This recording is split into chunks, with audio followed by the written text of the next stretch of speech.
Según el reporte sobre el estado de la democracia de la Universidad de Cambridge del año 2020, el 57% de las y los ciudadanos de los 154 países consultados está descontento con la democracia. Es un dato importante si consideramos que hace 4 décadas y en este mismo informe, solo un tercio de ellos se declaraba insatisfecho con el sistema democrático. En el año 2021, el Instituto Internacional para la Democracia y la Asistencia Electoral señaló por primera vez que el número de países que tendieron hacia el autoritarismo superó a los que avanzaron hacia la democracia. Desde el comienzo de la tercera ola de democratización en la década de los 70, no se registraba en el mundo un proceso de retroceso tan extenso en este sentido.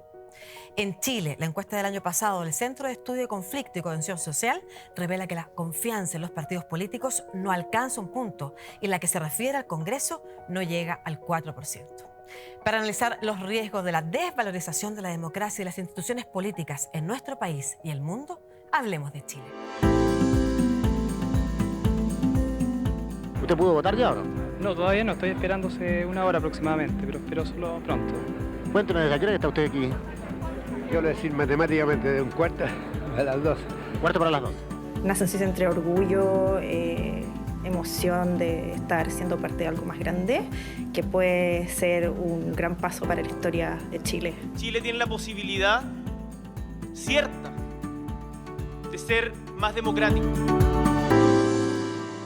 Regímenes democráticos, regímenes autoritarios, tensiones políticas, procesos constituyentes, búsqueda de golpes de Estado, peticiones de parte de algunos ciudadanos a las Fuerzas Armadas, por ejemplo, de que impidan que un gobierno emerja, es parte de lo que está pasando en este siglo y por eso vamos a hablar hoy día de las democracias en el siglo XXI con los siguientes invitados, partiendo por Susana Gasmuri, doctora en Historia, que es además académica del Instituto de Historia y académica del Instituto de Ciencias Políticas de la Universidad Católica. ¿Cómo estás, Susana? Hola.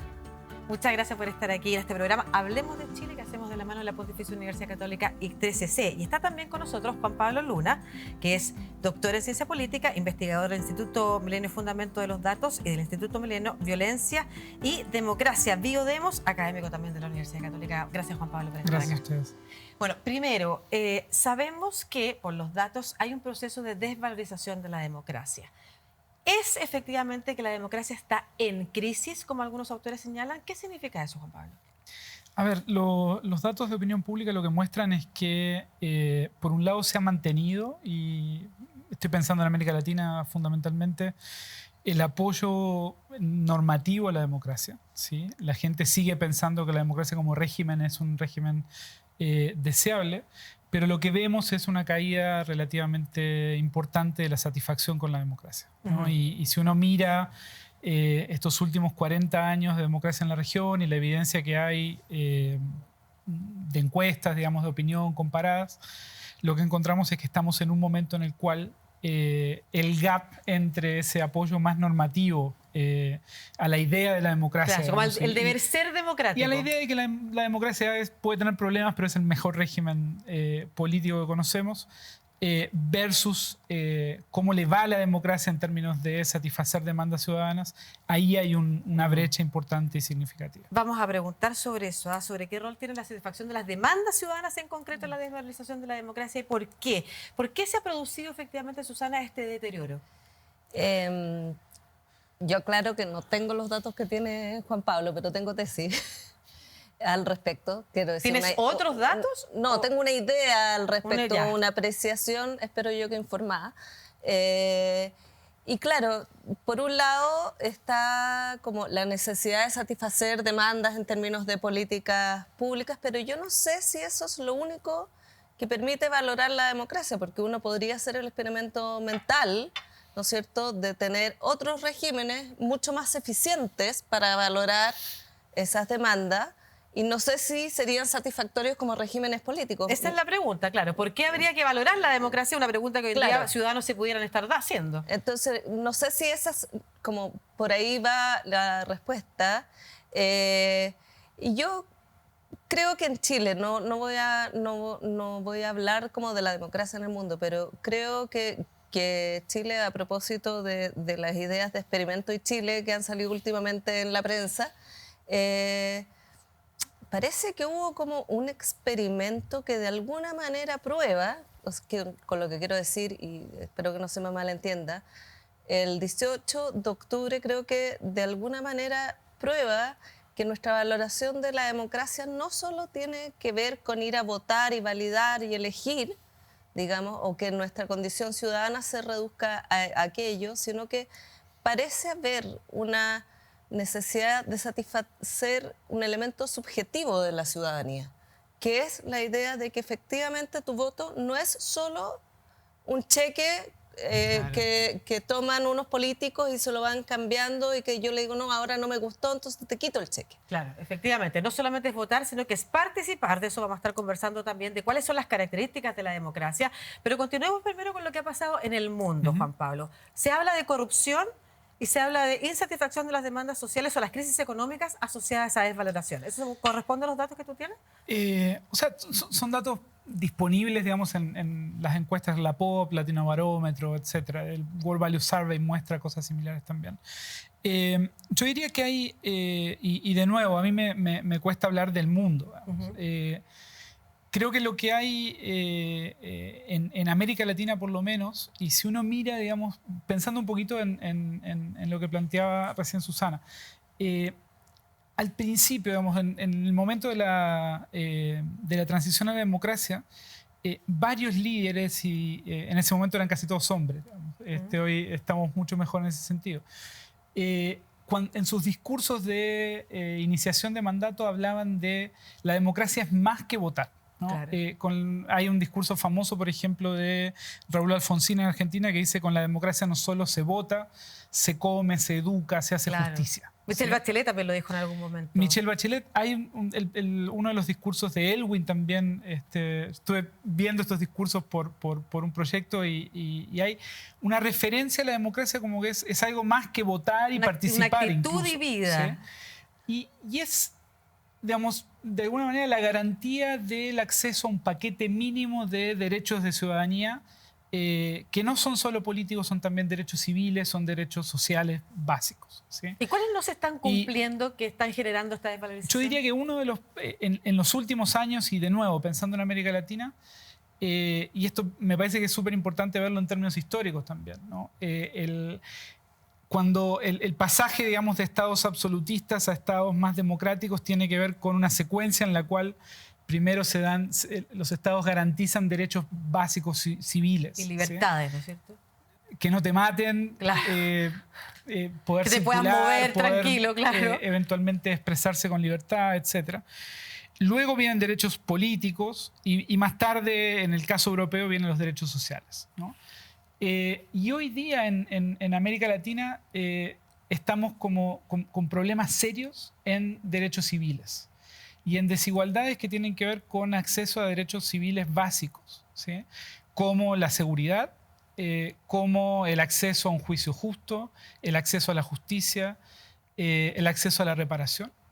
Y eso tiene que ver no simplemente con problemas de la democracia y de nuestras democracias, sino también con fallas de Estado, ¿sí? Que le generan perjuicios a los ciudadanos y que generan, de nuevo, desigualdades en el acceso a mínimos de respeto a la vida o acceso a la justicia. Pero perdón, ¿fallas de Estado? ¿A qué te refieres con eso? A que en muchos territorios hoy en América Latina, los estados, ¿sí? No pueden garantizar de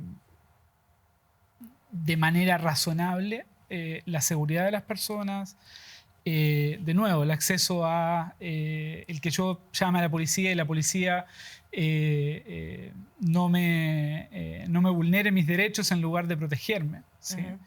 El acceso a justicia en caso de ser víctima de un acto o de una injusticia en términos, digamos, de una vulneración de mis derechos, etc. Vamos a preguntar por qué ha sucedido eso también, pero ahora quisiera avanzar en lo que tú señalabas, Susana, respecto de lo que pasó en el 2018. De hecho, el 2020, por ejemplo, en Chile se producía por primera vez el descenso de un creciente y alarmante un poquito estado de valoración de regímenes autoritarios versus la democracia, ¿no es cierto? O sea, por primera vez, y en ese contexto que tú señalas, como en el que había una especie de revitalización de la vida democrática país, se produce precisamente, pese a que estábamos en ese momento en pandemia, en incertidumbre. Precisamente porque estábamos en pandemia y en el fondo este encerrar hace valorar el estar juntos. Y yo creo que fue bien curioso, no solamente en el proyecto constitucional que no se aprobó,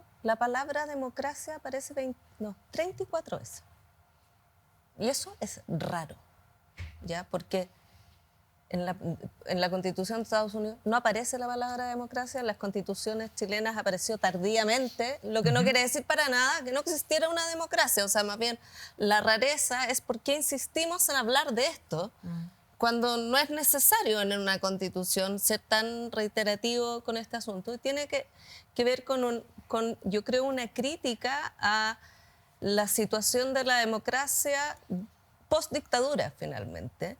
Y es que la constitución de Pinochet, Jaime Guzmán, en el fondo fue muy exitosa en diseñar un sistema democrático que finalmente jibarizó a los partidos. ¿Qué jibarizó? Los hizo muy pequeños y muy de cúpula. ¿ya? Con mucho poder, pero con cerrados.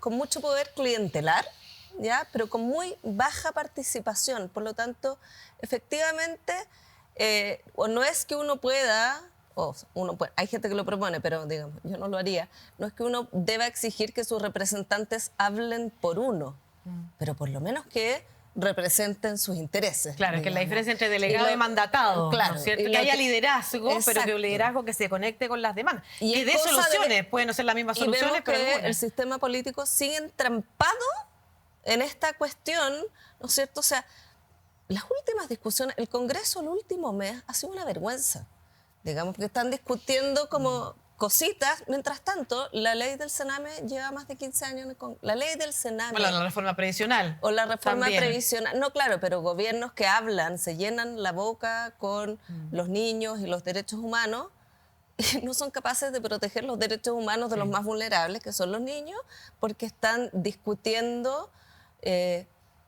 La coyuntura, si no sé básicamente quién la- llegó borracho o no llegó borracho y si es que eso se debe castigar. Entonces yo creo que los procesos de jibarización de la democracia y de baja participación son efectivamente muy perniciosos para el sistema democrático porque permiten que haya factores no legítimos dentro de la democracia que tienen mucha influencia. Y eso tiende a ser criticado. Juan Pablo, ¿cuáles son los riesgos? Perder la democracia o sufrir un deterioro aún mayor. Yo coincido con lo que planteaba Susana recién. O sea, es bastante asfixiante para mí, digamos, por lo menos, seguir la contingencia, ¿no? O sea, es por el nivel de superficialidad, de poco sentido de urgencia, de no saber de alguna manera también los riesgos que se están corriendo, ¿no?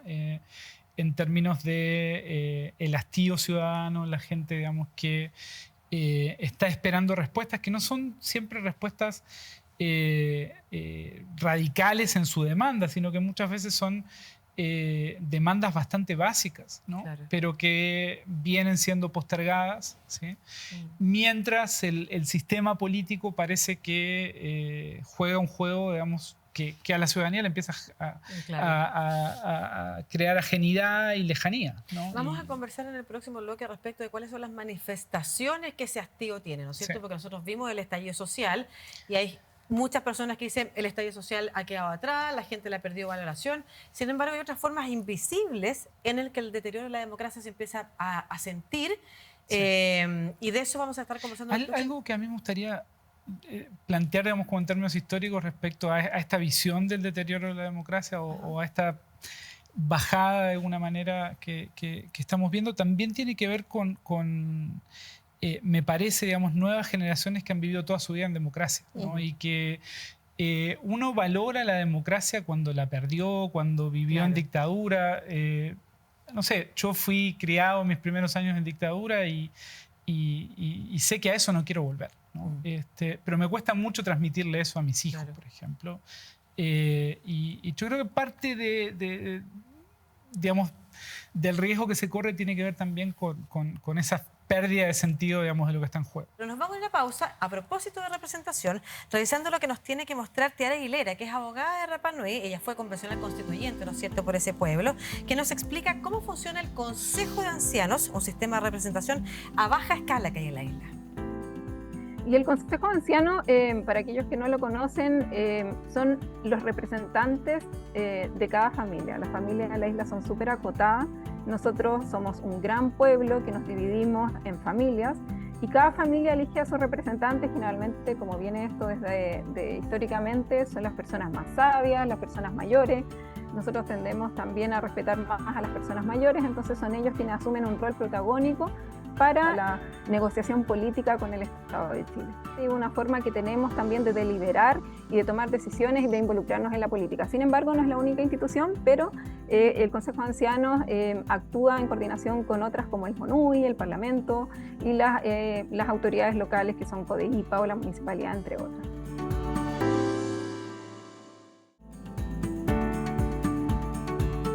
Ya estamos de regreso aquí en Hablemos de Chile, programa que hacemos de la mano de la Pontificia Universidad Católica de Chile con 13C, ¿no es cierto? Hoy hablando de las democracias del siglo XXI, hay tensión, hay crisis en distintas partes del mundo. Vamos a aterrizar en Chile. Los problemas de la representación, porque a todo esto democracia es distinta, una democracia liberal, una democracia secas, que la democracia representativa, ¿no es cierto?, que es la que parece que está más en tela de juicio. Tú hablabas en el bloque anterior, Susana, respecto de la clase política, los partidos políticos que se habían jibarizado en nuestro país. ¿Hacia dónde ves que se tiene que encaminar el sistema político y las relaciones también entre la ciudadanía y su clase política? Es normativa la pregunta, ya. ¿Hacia dónde? Yo creo que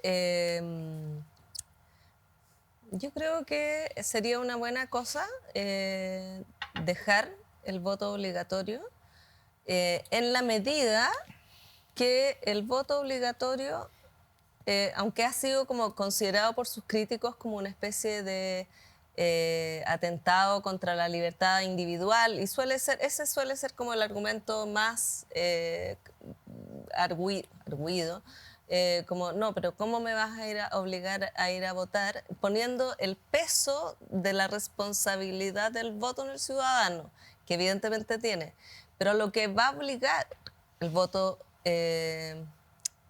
obligatorio, perdón la redundancia, es que ya los partidos políticos no van a poder, en el fondo, solamente como atender las demandas de los pocos que votan, ¿ya? Lo que explica, diría yo, en buena medida el tipo de constituyentes que tuvimos, ¿ya? O sea, haciendo una parodia, New York, ¿no es cierto? Ñuñoa, el tipo de votante que es Ñuñoa, que entonces, por poner solamente gente como más ligada a la izquierda atiende a esa gente que sabe que va a ir a votar por ello. El voto obligatorio te escucha, te obliga a escuchar las demandas de todos los ciudadanos y a atender a aquello y hacer una oferta que esté de acuerdo a eso. Y creo que es evidente que el plebiscito constitucional lo que demostró es que no los constituyentes, en este caso no los partidos políticos, pero sí los partidos políticos que en algunos casos como que modelaron la discusión. Claro, diseñaron el proceso. No habían escuchado a los votantes. Pero hay un problema que es de las instituciones, que son las que tienen que efectivamente generar los mecanismos que permitan colaboración, conexión con la ciudadanía. Juan Pablo, a tu juicio, ¿qué es lo que está faltando en nuestro sistema político y en nuestras instituciones para algo más que solo votar? ¿No es cierto? Lo habíamos dicho, tú lo habías dicho, Susana, en el bloque anterior. La democracia no es solo votar. Sí. Bueno, yo estoy de acuerdo en principio, digamos, en primer lugar con el voto obligatorio. Yo creo que tiene un efecto, digamos, beneficioso en términos de los incentivos que le pone a los líderes políticos. A ver, los problemas de los partidos políticos en Chile vienen de muy atrás. Hicimos un trabajo con un colega en 2011, una serie de entrevistas a directivas de partidos, y recuerdo 2 entrevistas en las cuales presidente o vicepresidente de partido defina su partido, cómo funciona el partido.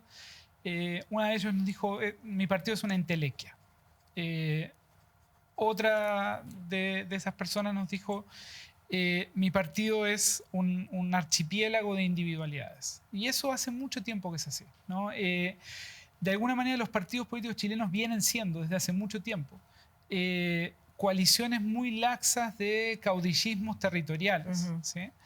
Que tienen muy poca capacidad de coordinar tanto en términos parlamentarios y programáticos, como en términos de hacer una oferta consistente a los votantes, ¿no? Entonces terminamos con personajes que son simpáticos, que se prestan a esta discusión más bien superficial con la cual se hacen conocidos o que vienen de otros medios, digamos, deporte, medios de comunicación y irrumpen en la política, pero que luego terminan siendo bastante incapaces de articular coaliciones, articular negociaciones que permitan empezar a solucionar los problemas que la gente ve, digamos, y por la cual se aleja de la política, ¿no? Yo creo que el problema de representación en Chile es bien profundo. Y creo, de nuevo, hablando de discusiones más bien superficiales, que esta distinción que hemos tenido en torno al proceso constituyente entre independientes y partidos, en teoría, digamos, yo soy el primero en defender que los partidos son imprescindibles para que la democracia funcione bien, ¿sí? Pero estos partidos que tenemos, lo que tienen es el sello del CERVEL, pero funcionan muy parecido a listas de independientes. En eso quiero ahondar, porque se habla de fortalecer los partidos y para la ciudadanía, la audiencia que nos está escuchando hasta ahora, probablemente no quiero saber nada de darle más poder a esos partidos que no nos solucionan los problemas y que viven haciendo este juego de ronda, ¿no es cierto?, de sus discusiones superficiales. ¿Qué significa fortalecer a los partidos en realidad? A ver, quizás aquí la historia sirve para, no sé qué es lo que, cómo fortalecerlos, esa es la pregunta, pero sí la historia sirve para recordarnos que las agendas progresistas en este país, y con progresistas quiero decir las que ampliaron los derechos sociales, las que dieron el voto a las mujeres, que se fue asociado al Partido Conservador para darle a los dos lados, sueldo mínimo, lo que tengamos de Estado social, todo eso fue avanzado por partidos políticos. Porque el problema cuando no tienes partidos políticos, y esto está pasando en el Congreso actual, que tiene, no tengo idea si hay más independientes, pero sí pasa con los actores... Más de 20 partidos. Ya, pero en el fondo con los actores independientes, ¿qué ocurre? Muchos de esos independientes son electos porque tienen agenda propia. ¿Ya? O la van armando en el camino según lo que digan las encuestas. Claro, pero cuando tú tienes agenda propia probablemente está asentada en una cosa que te importa, ¿no es cierto? Hay una bandera de lucha y cuando hay una bandera de lucha, esa bandera no es negociable. Bueno, de hecho, yo estoy súper de acuerdo con eso y de hecho parte del problema de la Convención Constituyente fue ese, ¿no? Claro. El problema es que o el límite que yo veo es que no se soluciona, digamos, el criticar a los independientes no soluciona el problema que tenemos con los partidos que tenemos, claro, que funcionalmente son muy parecidos a los independientes. Claro, entonces, a ti te voy a hacer una pregunta más normativa. Entonces, ahora, Juan Pablo, ya que le tocó a Susana anterior, ¿qué cosas habría que cambiar? A propósito de que estamos en un proceso constituyente que tiene que mirar también el sistema político y los partidos políticos, ¿qué cosas tendrían que cambiar en Chile para mejorar el vínculo entre la ciudadanía y la articulación entre los partidos políticos, entre el Congreso, el Ejecutivo y todo eso que pudiera avanzar? A ver, a mí me cuesta ser propositivo en este tema y voy a tratar de explicar por qué, pero un par de cosas. ¿Qué es lo que la gente demanda, digamos, cuando hablamos de política con grupos usualmente poco vinculados a la política hoy? Empatía, que me entiendan, que sean como nosotros, ¿no? Hay como un cierto reclamo de representación descriptiva. Yo cuando empecé a hacer trabajo de terreno en Chile y vine a Chile, digamos, parte de lo que me llamó la atención en su momento era que todos los diputados y diputadas y senadores y senadoras eran en general del Distrito 23, no importaba qué distrito, vivían todos en el Distrito 23, el viejo Distrito 23, ¿no? Las Condes, Vitacura, Lo Barnechea. Conocido como Distrito 11 ahora. Distrito 11 ampliado. Ahora, yo creo que eso hoy es más difícil de sostener, ¿no? La gente está demandando candidatos y candidaturas más parecidas a... Ya, pero insisto en un punto. sí. No solamente en las características de las personas, la institucionalidad, más allá de que no vamos en detalle a entrar, pero... Voy a decir dos cosas que son poco simpáticas. Creo que hay que, por un lado, desterritorializar la representación, y esto va en contra de, por ejemplo, la demanda que hay de descentralización, ¿sí? Porque creo que parte importante de los problemas que tenemos con el sistema de representación hoy en Chile es que tenemos caudillos territoriales que son capaces de elegirse y reelegirse, ¿sí? Independientemente de por qué partido compitan, de cuánto hagan o no hagan en términos de el funcionamiento parlamentario. Y me parece que pasar a listas nacionales, por ejemplo. Yo sé que esto es muy difícil de pensar en el caso de Chile, o pensar en un sistema mixto donde haya cierto componente de representación territorial, pero también un componente de representación más por lista partidaria, claro, fortalecería los partidos. Perfecto. ¿Sí? Perfecto, ya. Vamos a estar conversando, vamos a seguir conversando sobre las democracias, sobre los desafíos que enfrentan nuestra democracia, sobre el proceso constituyente, si sirve algo o no. Y vamos a hablar también en el próximo bloque de la irrupción de las plataformas digitales y de las redes sociales en la discusión democrática también. ¿Cuánto eso ha contribuido a tensionar o no la discusión política y el debate ciudadano? Lo comenzamos en el próximo bloque en eso. Mueva de las pantallas de 13C.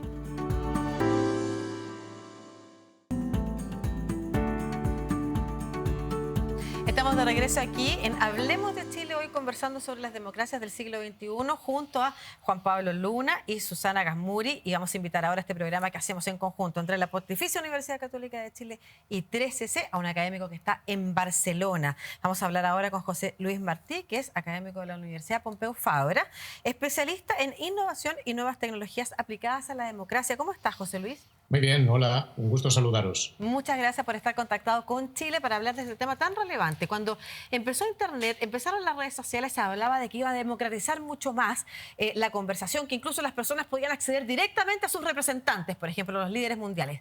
Hoy hay ojo puesto sobre cuánto han politizado o polarizado, incluso y tensionado los debates en las distintas sociedades, las plataformas y las redes sociales. ¿Tú nos puedes decir cuánto han impactado las redes sociales y las nuevas tecnologías, por ejemplo, en las democracias? El impacto es brutal. Han transformado completamente el lenguaje de nuestros sistemas democráticos. Tienes toda la razón. Al principio, las redes sociales prometían ser una gran plataforma de debate ciudadano, además mundial, universal, donde podíamos contactar con ciudadanos de todos los países del mundo. En parte es así. Es verdad que una parte de las redes sociales han permitido ese debate, pero también es verdad que hemos aprendido. No olvidemos que con las nuevas tecnologías estamos todos aprendiendo conforme avanzan y hay muchas cosas que todavía no conocemos bien. Y lo que hemos aprendido con las redes sociales es que también tienen un impacto muy negativo sobre ese debate social, erosionando la calidad del debate, polarizando a la ciudadanía, presentando muchas veces opciones que son extremadamente radicales, que no son representativas de las ideas y de las preferencias de la mayoría de la población, y que además se presentan así, como sabemos ahora, lo hemos aprendido, por los algoritmos que están detrás de estas redes sociales, que están pensados para la finalidad básica de las compañías que las gobiernan, que es ganar más dinero y hacer que pasemos más tiempo conectados a las redes sociales. Estas compañías son compañías privadas y lo que buscan es su propio lucro privado, el beneficio personal. No buscan favorecer a nuestros sistemas democráticos ni mejorar el debate ciudadano. Mire, a propósito de uno de los temas de los que se habla sobre las redes sociales, la desinformación, quiero que escuchemos a un académico chileno que se llama Javier Tagle, profesor de periodismo de la Universidad de los Andes. Nos va a comentar también cómo los medios de comunicación han impactado en la democracia y hacemos la bajada respecto a información y a desinformación. José Luis, escuchemos. Los medios son solamente una pequeña ventana a la realidad, no es toda la realidad en sí misma, por lo cual lo que se trata, o las críticas que se le han hecho hasta el momento desde la teoría del encuadre respecto al actuar de los medios en las protestas sociales, ha sido que los medios no mostraron toda la realidad, sino que pequeños parte de esa realidad, y sobre todo una realidad no centrada propiamente tal en las demandas ciudadanas que le tenía la ciudadanía al poder político. Entre más pluralismo tenga el sistema mediático, donde hayan distintas voces, distintos actores, es más rico el sistema mediático y la democracia se enriquece, por supuesto. Hoy en día gracias a la aparición de Internet, tenemos distintos medios, han aparecido nuevas voces en el sistema mediático chileno, no hay lugar a duda. La idea es que sigan apareciendo más y más para que los medios de comunicación puedan hacer bien su labor con la democracia. Asimismo, ¿no es cierto?, que no sean medios cooptados pues, ni por el poder político ni por el poder económico, sino que sean medios, ¿no es cierto?, que se deban a la ciudadanía, que es la verdadera, ¿no es cierto?, función por la cual existen los periodistas y los medios de comunicación al fin del día. Bueno, las nuevas tecnologías son fundamentales también cuando hablamos de medios de comunicación, porque han aparecido muchos medios que simulan ser medios periodísticos, pero que no lo son, y han generado un espacio de desinformación importante también en las redes sociales. ¿Es tan impactante esa participación de la desinformación en, por ejemplo, los procesos electorales, José Luis? Sí, es absolutamente impactante, es brutal el impacto que tienen, porque las redes sociales tienen una enorme visibilidad. Lo que consiguen es llevar información a muchos millones de personas. El problema que hay detrás, efectivamente, es que estoy de acuerdo con lo que decía el profesor Tagle. Las nuevas tecnologías en general, no solo las redes, tienen un enorme impacto positivo, potencial, porque pueden pluralizar, pueden invitar a más voces, que más voces sean escuchadas, y es verdad que cualquier ciudadano puede abrirse una cuenta y tener ahí una pequeña ventana para comunicar y expresar lo que quiera al resto de ciudadanos. Esto es cierto, pero no debemos confundir las nuevas tecnologías y las plataformas, las posibilidades que están ahí abiertas y que tal vez, ojalá, algún día podamos implementar y desarrollar, que realmente estén preocupadas por el debate y por la información veraz. No hay que confundirlos con lo que encontramos en las redes. Las redes, como decía antes, obedecen a los intereses de compañías. Estas compañías lo que quieren es promocionar determinados mensajes, pero no necesariamente preocuparse por la calidad del debate. Sí, le quiero preguntar a propósito de eso mismo y de lo que dicen querer hacer las compañías sobre la irrupción de Elon Musk, por ejemplo, en Twitter, que ha sido bien polémica, ha estado en la noticia, y ha hablado de que él quiere eliminar las protecciones y la moderación porque quiere avanzar en verdadera libertad de expresión, ¿no es cierto?, la verdadera libertad de opinión. ¿Esto es real o tenemos que poner ojo también a esas declaraciones y lo que está sucediendo en esas redes sociales? Hay que desconfiar plenamente de lo que dice Elon Musk. El verdadero debate no puede funcionar sin algunas reglas. Si realmente quitamos todos los sistemas de moderación, lo que vamos a hacer es que las personas que más gritan, las personas que más insultan, las personas que más desinforman, van a tener mayor visibilidad. Las reglas son absolutamente necesarias para promover el debate, y también los periodistas y los medios de comunicación, llamémosles tradicionales, deben seguir cumpliendo un rol para permitirnos distinguir la información que es veraz de aquella que no tiene ningún fundamento. Quiero preguntarle ahora sobre la inteligencia artificial para mejorar la democracia. ¿De qué manera también, por ejemplo, en los partidos digitales, en las votaciones, en las participaciones directas, de qué otras formas podrían jugar un rol positivo en los procesos de participación de la ciudadanía, las nuevas tecnologías? Estamos ante una verdadera revolución. Con la inteligencia artificial estamos solo al principio y es muy difícil saber hacia dónde llegará, pero estamos ante una verdadera revolución donde la inteligencia artificial puede, por un lado, ayudar a los ciudadanos a conseguir información más veraz y más contrastada. Ayudarles también a pensar cuáles son sus propias preferencias y sus propias ideas políticas. Poder distinguir entre las diferentes opciones y partidos y candidatos que se presentan a las elecciones. Pero también la inteligencia artificial tiene un papel fundamentalísimo para mejorar las instituciones representativas, los parlamentos. Hay ahora experimentos sensacionales, fascinantes en varios parlamentos del mundo para utilizar inteligencia artificial para ayudar a los parlamentarios a hacer mejor su trabajo. Así que la inteligencia artificial, sin duda, va a tener un papel muy, muy importante para fortalecer nuestras democracias y mejorar la calidad de las mismas. Solo me queda una duda, profesor, y es a propósito de que en Chile apareció el primer partido digital, ¿no es cierto?, el PDG, así se autodefine. ¿Hay que tener ojo con los partidos digitales también? ¿Cuáles son las cosas positivas y cuáles son los aspectos negativos? Bueno, lo primero que hay que decir es que todos los partidos son digitales. No hay nadie, ya no existe el mundo democrático analógico totalmente preservado de lo digital. Todos los partidos utilizan las herramientas digitales porque vivimos en un mundo digital. Los llamados partidos digitales que se presentan a sí mismos como digitales, en principio, muchos de ellos al menos, vienen con una promesa de revitalizar la democracia y de permitir un mayor contacto entre los representantes y los ciudadanos. Y esto, por supuesto, tiene que ser muy bienvenido, porque nuestras democracias justamente tienen que mejorar este contacto, esta fluidez en el debate entre ciudadanos y representantes. Recordemos que en todos los países del mundo los ciudadanos están cada vez más escépticos y más pesimistas respecto al trabajo que hacen sus sistemas representativos y democráticos, y eso hay que mejorarlo. Tenemos una tarea muy importante para ayudar a promover una mejor relación, y ahí las herramientas digitales son fundamentales. Perfecto. Muchas gracias, profesor José Luis Martí, académico de la Universidad Pompeu Fabra de Barcelona, especialista en innovación y nuevas tecnologías aplicadas a la democracia, por este contacto con Hablemos de Chile. Un abrazo, que esté muy bien. Y con esa conversación nos vamos a la pausa y a la vuelta las reflexiones finales también sobre si, por ejemplo, la digitalización reemplaza la deliberación, sobre nuestro proceso constituyente y cómo podemos mirar hacia adelante, cómo fortalecemos la democracia a la vuelta en esta pausa. No se mueva de las pantallas de 13C.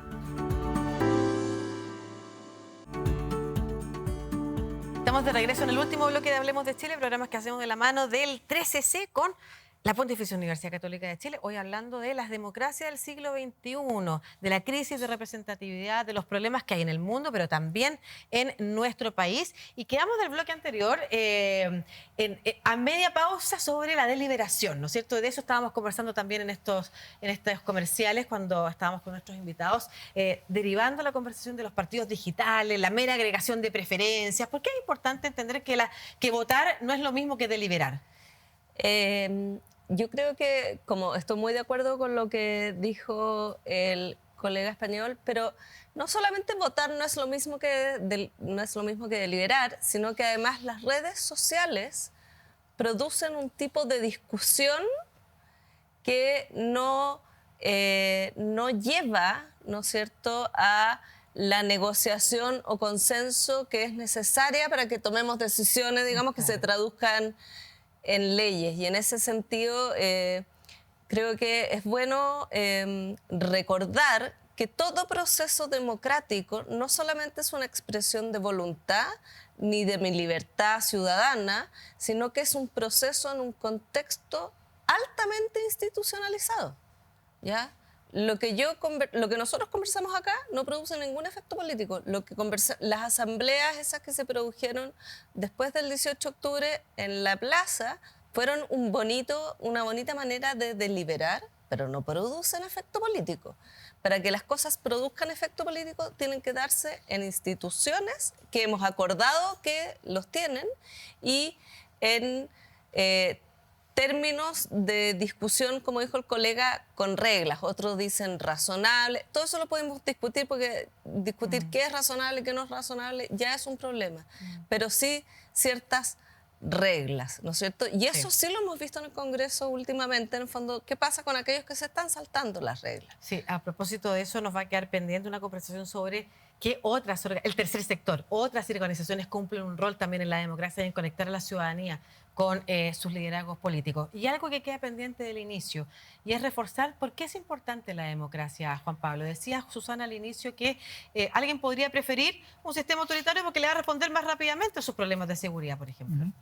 A ver, dos cosas. Yo creo que hay cosas que solo se valoran cuando se pierden, pero en lo que decía recién Susana de las reglas, está implícito la protección de las minorías. Yo sé que cuando en democracia pierdo circunstancialmente una elección, cuando estoy en minoría, ¿sí?, esas instituciones protegen mis derechos, protegen mi capacidad de expresar esas diferencias y de tratar de seguir influyendo en el debate público y hacerlo de manera legítima y con dientes, ¿no?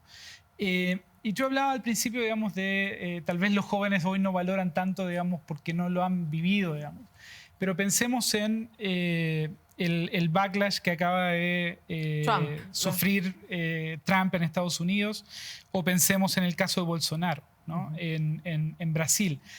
Estos liderazgos, digamos, que de alguna manera juegan al borde de la institucionalidad democrática, que a veces, digamos, se van un poquito más allá. No reconocen los triunfos. Cuando son sometidos a una elección relativamente limpia, ¿sí?,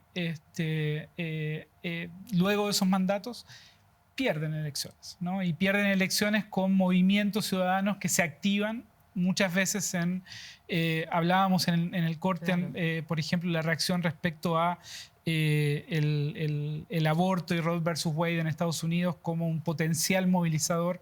O el control de las armas. O el control de las armas, digamos, que explica, digamos, de alguna manera esta reacción al avance Claro. republicano. Ya, ¿No? claro.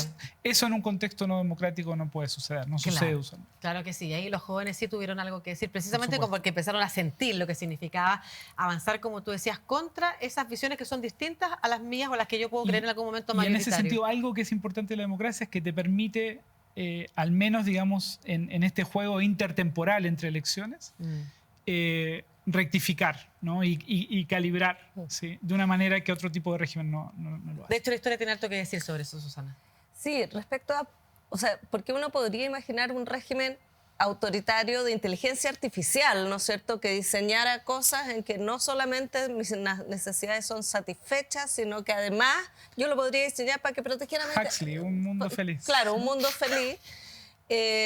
Pero hay que acordarse que la libertad no es algo que nació con los seres humanos, la inventamos los seres humanos, y su primer significado es no ser esclavo.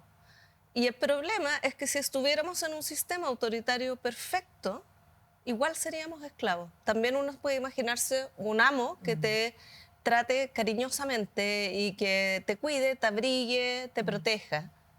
Pero sigue que no siendo puedes esclavo. decir que no. Claro.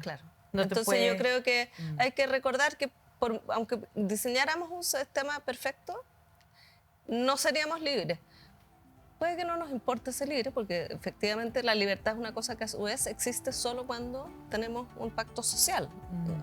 Muchas gracias, Susana, muchas gracias, Juan Pablo. Súper interesante la conversación y además nos permite también esta última reflexión tuya recordar lo que ha pasado en otros momentos donde un líder fue popular, terminó en un totalitarismo y finalmente cayó la desgracia no solamente en un país, sino que en muchos. Un abrazo, que estén muy bien y muchas gracias a ustedes también por acompañarnos en este nuevo capítulo de Hablemos de Chile. Nos quedamos aquí en las pantallas de 13C en una nueva conversación.